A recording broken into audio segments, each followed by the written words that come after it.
Oh, I'm going to take a little break from the science and religion series to just say a brief word about an act of World War I heroism that is never told. It is an act that happened at the beginning of World War I that I think is a lesson for our time. War in the 18th and 19th centuries was different than war in the 20th and 21st centuries because war in the 18th and 19th centuries followed certain conventions that were often very rigid in one way, but very beneficial to the soldiers in another sense. The slaughter was not whole scale. It was not total slaughter.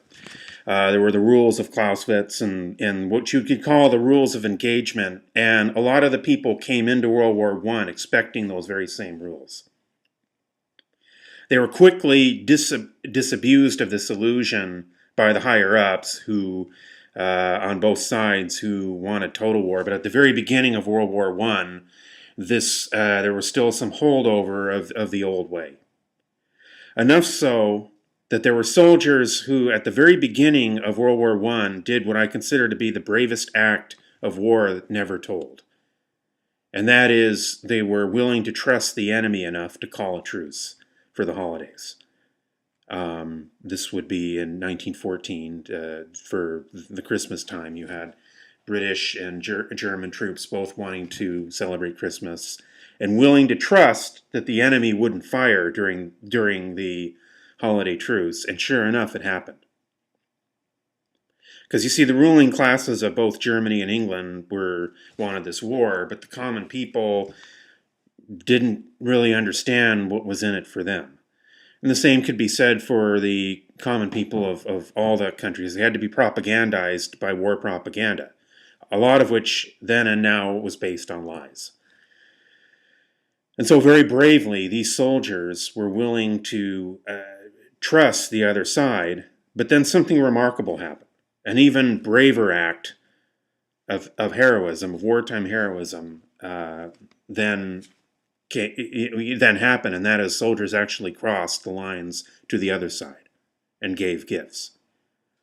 Now, this of course was treason, quote unquote, and the higher-ups quickly put a stop to it. In fact, the reason this is such a great act of heroism is because technically it was treason, and treason meant death.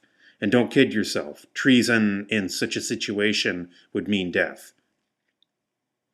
But these great brave warriors, for something higher than what each side was fighting for, still persevered well into the beginnings of the war, and took the later, eventually it stopped, of course, but it persisted longer than the higher-ups wanted, we'll put it that way.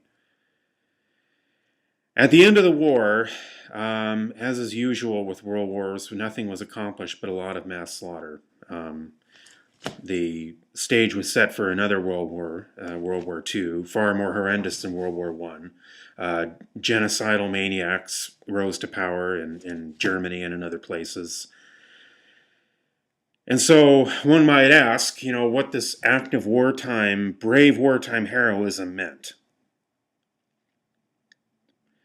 I believe that, it's a story never told, but it's a story that must be told of the Christmas truces of World War I. The unofficial Christmas truces. The Christmas truces that went against orders, but that happened anyway. And what this means for, and again, even though this is a break in my science and religion series, what this means for the idea that human nature is shaped by tooth and claw and some of the ideas of, Steven Pinker or whatever. I don't want to focus on that right now. Just something, regardless of what you consider the origins of this trait, there is something in the human breast that not only yearns for peace, but is willing to sacrifice for it. And you have had people willing to die for it and have been martyred for it. So peace, freedom, and democracy go together. Peace and true freedom and true democracy go together. And as we stand at the precipice of the movement into space, we too have a choice between a peaceful movement into space and a militaristic movement into space. And sadly, it looks like we're choosing the latter. But it would be my great hope that as the space cowboys of the United States, Russia, and China are all circling around the moon, staking territory or whatever, that around the winter season, they're willing to call a truce for the holidays. I don't care what the orders are. Just call the truce. All right, I'm going to return to my science and religion series, but this is my New Year message from CHistrue, signing out.